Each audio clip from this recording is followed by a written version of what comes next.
আসসালামু আলাইকুম। আমি মফিজুর আছি আপনাদের সাথে। বন্ধুরা, মধ্যপ্রাচ্য। মধ্যপ্রাচ্য নামটাই মানে একটা আতঙ্কের নাম। আর মধ্যপ্রাচ্য নামটা শুনলেই মানুষের মধ্যে একটা থিঙ্ক বসবাস করে, সেটা হলো আপনার যুদ্ধ একটা ভাব, একটা অশান্তির একটা দেশ হলো মধ্যপ্রাচ্য।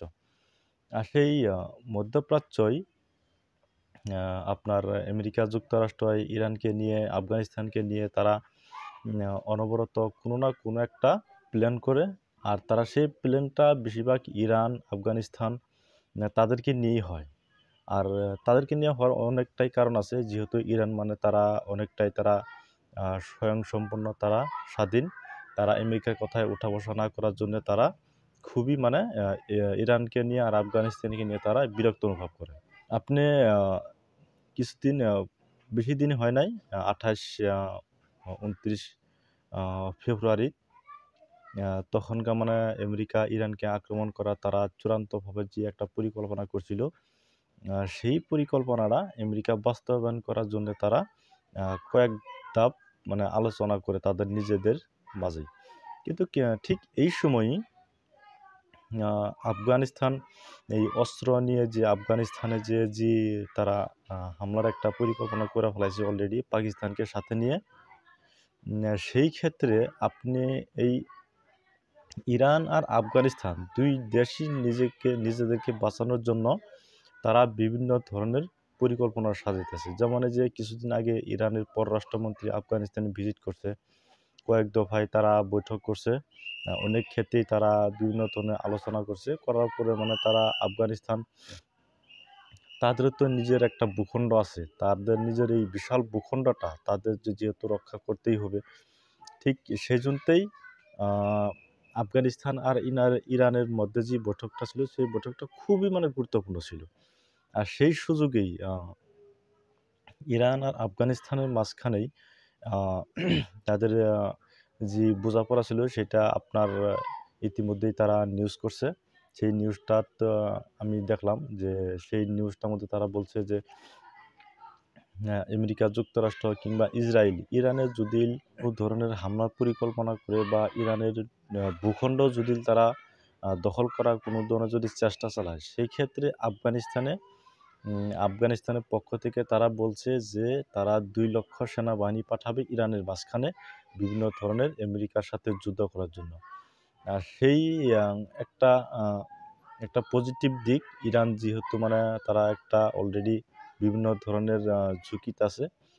এই যে আফগানিস্তান থেকে যে একটা সাপোর্ট, যে তারা 2 লক্ষের সেনাবাহিনী পাঠাবে ইরানের ভিতরে ইরানকে সহায়তা করার জন্য।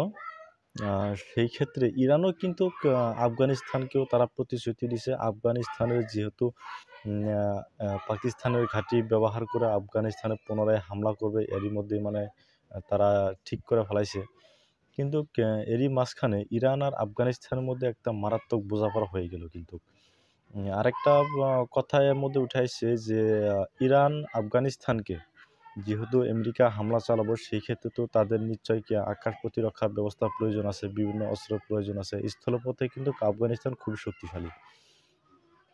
যদিও তাদের নিজেদের যুদ্ধ ট্যাঙ্ক ওরকম কোনো কিছু নাই, কিন্তু তারা সেগুলো যুদ্ধ করার খুবই স্মার্ট। কিন্তু সেই ক্ষেত্রে দেখেন, ইরান যদি আফগানিস্তানকে যদি তারা বিভিন্ন ধরনের এয়ার ডিফেন্স সিস্টেম দিয়ে যদি সহায় করে, সেই ক্ষেত্রে কিন্তু আফগানিস্তান খুবই এগিয়ে থাকবে। আমেরিকা কখনোই আফগানিস্তানকে দখল করতে পারবে না। আর ইরান, পাকিস্তান কিন্তু তাদেরও কিন্তু একটা নিজস্ব একটা এরিয়া আছে, বর্ডার আছে। কিন্তু ইরান পাকিস্তানকে খুব একটা বিশ্বাস করে না। এই জন্যেই আপনি দেখেন, আফগানিস্তানে আক্রমণ করার জন্য পাকিস্তানে যদি ঘাঁটি নিতে পারে, আর অলরেডি পাকিস্তান অনুমতিও দিছে, কিন্তু ইরানকে যদি আক্রমণ করে আমেরিকা, এই পাকিস্তান কিন্তু ঘাঁটি দিতে পারে বিভিন্ন ধরনের চাপ দিয়ে হোক বা যেরকমই করে হোক। কিন্তু ইরান কিন্তু আক্রমণ করার জন্য ইরানকে পাকিস্তান কিন্তু বিভিন্ন ধরনের সামরিক ঘাঁটি দিতে পারে, আর অলরেডি তারা দিয়েও দিছে কিছু কিছু ক্ষেত্রে। কিন্তু এই যে আফগানিস্তান আর ইরানের সঙ্গে যে কমিউনিকেশনটা চলতেছে, যে বোঝাপড়াটা চলতেছে, এটা যদি আফগানিস্তান যদি করে, তাহলে মধ্যপ্রাচ্যর যেটা পরিস্থিতি, সেটা কিন্তু একদম ধামাকাভাবে পাল্টে যাবে, কারণ আফগানিস্তান যেটা বলে সেটাই করে, এর বিপরীতে এক চুল পরিমাণ এদিক ওদিক যাবে না। আফগানিস্তান বাদে মধ্যপ্রাচ্য যতগুলো দেশ আছে প্রত্যেকটা দেশই কিন্তু আহ, তাদের নিজেদের যে স্থিতি সেটা কিন্তু রক্ষা করে না, রক্ষা করতে পারেও না, কারণ আমেরিকার বিভিন্ন ধরনের চাপের সাথে তারা নত স্বীকার করে ফেলায়। কিন্তু আফগানিস্তান আর ইরান, এরা দুই দেশ যদি একে অপরকে যদি সহায়তা করে, এটা খুবই একটা পজিটিভ দিক। তো আহ, তারা যদি এরকম যদি মানে করতে যদি পারে, আমি মনে করি আফগানিস্তানও খুবই একটা ভালো হবে, কারণ ইরানের যে প্রতিরক্ষা সিস্টেম সেটা কিন্তু আপনারা কিন্তু জানেন, কিছুদিন আগে ইরানে ইসরায়েলে হামলা করছিল প্রায় 400 থেকে 500 মিসাইল দিয়ে, 100 যুদ্ধ বিমান দিয়ে। এটা কিন্তু ইসরায়েল থেকে নিউজটা প্রকাশিত। এই যে 400-500 মিসাইল দিয়ে হামলা করছে, সেই মিসাইলগুলো কিন্তু 4 থেকে 5টা মিসাইল মাত্র ইরানের মূল লক্ষ্যবস্তুতে হামলা করতে পারছে, আর বাকি আপনার 99.99% মিসাইলই তারা আকাশেই ধ্বংস হয়ে গেছে প্রত্যেকটাই। তাহলে চিন্তা করেন যে এতগুলা মিসাইল, এত ক্ষিপ্রগতির মিসাইল ইরানে তারা হামলা করতে পারে নাই, তাদের কোনো হামলা সফলও হয় নাই। আর ইরানের আকাশ প্রতিরক্ষা ব্যবস্থা নিশ্চয় কতটা শক্তিশালী সেটা আপনারা অনুমান করতে পারছেন। আর সেইগুলো যদি আফগানিস্তানে যদি সাপ্লাই দেওয়া হয়, যদি ডেলিভারি একবার হয়ে যায়, তাহলে আফগানিস্তানে কিন্তু হামলা করাটা খুবই রিস্ক হয়ে যাবে আমেরিকার, কারণ হুথিরা অলরেডি পাইছে, আর পাওয়ার পরেই তারা রেড সির উপর দিয়া আমেরিকার যে F-16 যুদ্ধ বিমান ফ্লাই করছিল ইয়েমেনে আক্রমণ করার জন্য, ইয়েমেন কিন্তু 150 কিলোমিটার দূর থাকতেই সেটাকে ভূপাতিত করছে। আর এখন কিন্তু 150 কিলোমিটারের আশেপাশে কিন্তু আমেরিকার কোনো যুদ্ধ বিমান তো দূরের কথা, একটা ড্রোনও কিন্তু এখনকার ঢোকাবার সাহস করবে না। ঠিক আফগানিস্তানে যদি একই পরিস্থিতি হয়, কারণ ইয়েমেন থেকে তো আফগানিস্তান আরও অনেক শক্তিশালী, তারা তাদের মিলিটারি যে সিস্টেমটা খুবই সাজানো গোছানো, এদিক দিয়ে কিন্তু আফগানিস্তান আরও অনেক শক্তিশালী হবে, আর আফগানিস্তানে কখনো বন্দুক ফোটাতে পারবো না আমেরিকা যুক্তরাষ্ট্র।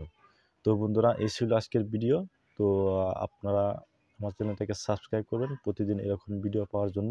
তো সবাইকে সাথে থাকার জন্য ধন্যবাদ।